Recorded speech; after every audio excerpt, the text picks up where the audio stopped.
দর্শক আসসালামু আলাইকুম। আমরা রয়েছি পঞ্চগড়ের ময়দানদিঘি হাটে। ময়দানদিঘি থেকে আপনাদেরকে জানাবো এখানকার টিরেটে শুকনো মরিচ কেনা বেচা হয়ে যাচ্ছে। আমরা দেখছি প্রচুর পরিমাণে শুকনো মরিচ। আজকে 6 মে 2024 রোজ 6 মে 2024 রোজ সোমবার এবং শুক্রবারে হাটটি বসে। ফুটকিবাড়ি হাটের পাশাপাশি 2 দিনে বসে। একদম শুকনো মরিচ আমরা দেখছি যে মরিচ প্যাকেট হয়ে চলে যাচ্ছে 52 কেজি দিল।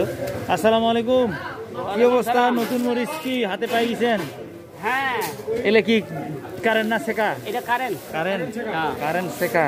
এখন তো মরিচ একবারে শুকনা না, ওই শুকন হয় নাই আর কি, মিটার বাদ হয় নাই আর কি। এলে স্টক করা যাবে না?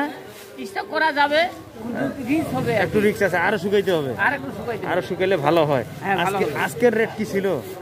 আজকে জিরাটা ছিল 10,500 জিরাটা আর ঠেকাটা হচ্ছে 10,200 100 দাম একটু বাড়তি, তাহলে অনেক বাড়তি। কয়েকদিন হাটের তুলনায় বাড়তি তো। আগের হাটের তুলনায় মনে করেন কমে পক্ষে 1,500 টাকা বেশি। দর্শক আমরা শুনছিলাম দর্শক, এই গত কয়েক হাটের তুলনায় 1,500-2,000 টাকা, 8,000 টাকা ছিল সেই মরিচ, এখন আজকে 10,000 টাকার উপরে জিরা মরিচ।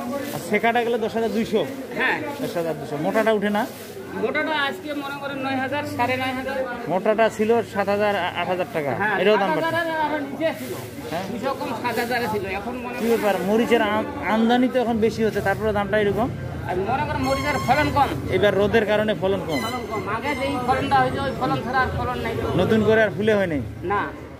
আচ্ছা দর্শক, আমরা দেখছিলাম পঞ্চগড়ের চোখদোল এই ময়দানদিঘি বাজার থেকে আজকে এই পঞ্চগড়ের বাজারগুলো কেমন চলছে সেই তথ্যগুলো আপনাদেরকে দেওয়ার চেষ্টা করছি। ভালো থাকবেন, আসসালামু আলাইকুম।